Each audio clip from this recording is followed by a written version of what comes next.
Man, I took a photo of this car driving on Jean Talon Street at the corner of Saint Denis a few years back, and I always thought it was a Buick or a Canadian variant, the McLaughlin Buick, because it looks like a Buick. But it's actually a 1927 Rio Flying Cloud. It's a hell of a big car, and it's right up there with that Cadillac there, that beige Cadillac.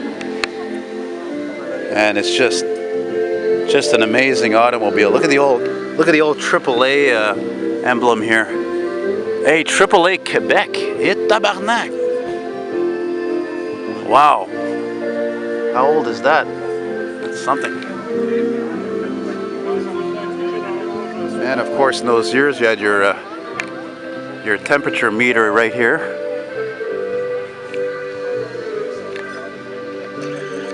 Yeah. Of course, in those years, you didn't have no steel beam headlights.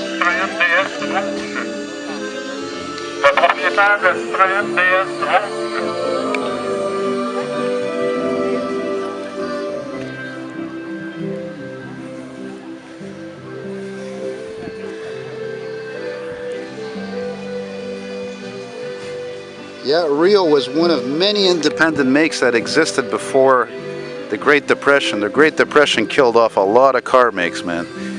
And so when you find a survivor like this, or to see one for myself especially, it's really nothing less than freaking outstanding. You know?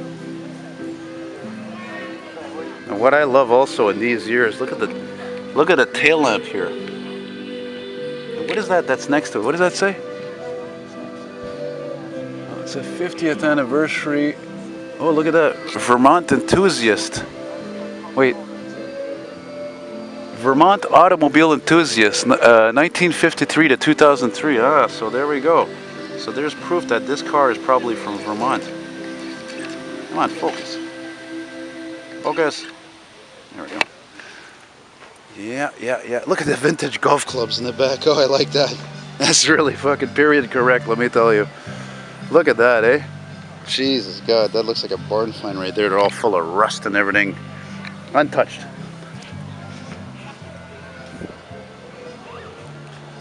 Big trunk. Big vintage trunk, which is actually mounted. It's actually mounted on its side, or that's weird. I've never seen that before. It's pretty odd. All these little details, like I always say, which is why we love classic cars, us nuts, us fanatics of classic cars. There's the Rio emblem on the wheels. Yeah, there we go. There's your fact sheet right there.